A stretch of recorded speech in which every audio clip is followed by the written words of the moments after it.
Imagine this, it weighs 140 kilograms, runs twice as fast as Usain Bolt on a good day, and is perfectly designed to kill things much larger than a human.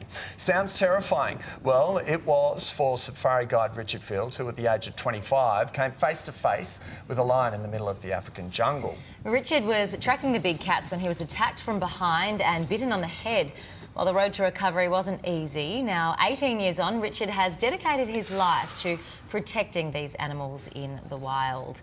And safari guide and photographer Richard Field joins us live in the studio. Lovely to see you, Richard. Thank you. Now, incredible picture we just saw of your head. Take us back to that day. What happened? Well, that was in hospital. That was probably about a week or 10 days after the accident, and that was when the bandages came off pretty much for the first time. And my wife looked at my head as it stood there, and she burst into tears of joy because it looked so good. Wow. Because she'd been there on the day and had done a lot of the initial first aid, so she'd seen me at my worst. Hey, what's going through your mind when you've got a huge lion attached to your head? Well, her teeth, you know, they were sinking into your skull. Yeah, so that was, you know, I knew when she bit me on the back of the head, I knew that I was going to die. And at that moment, when I felt her teeth, there was no doubt. And so it was a moment which I kind of call the gap between life and death, where you look at your life with extreme honesty and you look at all the things that you haven't done. You know, it wasn't my life that flashed before my eyes, it was all the things I hadn't done.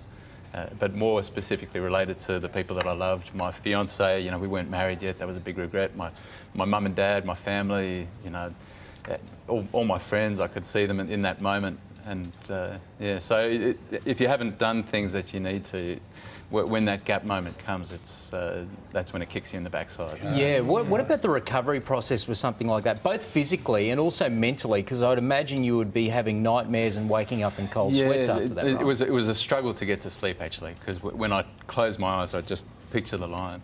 But physically, I was out of hospital, you know, probably after 3 weeks, but had to go back and get the dressings changed for a few weeks, and then they put a skin graft onto the back of my head. So physically I was healing. Emotionally it took quite a long time, you know, because ever since I was a little boy I dreamt about living and working in the wilds of Africa and working as a safari guide, and it felt like it had all been ripped away. So I was kind of angry, and I was sort of blaming the lion. But it was only when I realised that it was my fault, that it was my responsibility, that allowed me to go back, and because I figured that if all I had to do was something different to what I did last time, and I'd get a different result.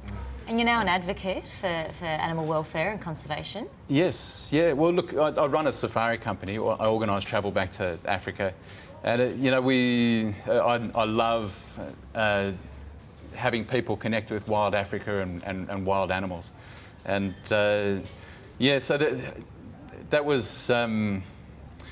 You know, initially I certainly wasn't an advocate for lions. I was pretty angry in the early days immediately after the attack, but I guess resolving that within myself has made me look at a lot of things differently, and now I really feel like if the world didn't have places where you had to sort of look behind you for a lion, or you know, you had to worry about a buffalo or an elephant, then the world is a poorer place for it. You know, we need those places. We need wilderness and wild places. So, and you know, it disturbs me that you know, the lion numbers have dropped so dramatically. Back in the 1940s, there were about 200,000 lions. Now it's dropped down to about 20,000. Oh, that's wild. And that's mainly through habitat loss and human-wildlife conflict.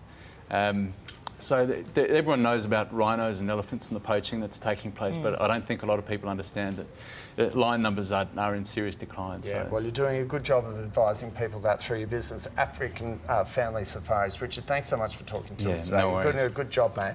I love the cats.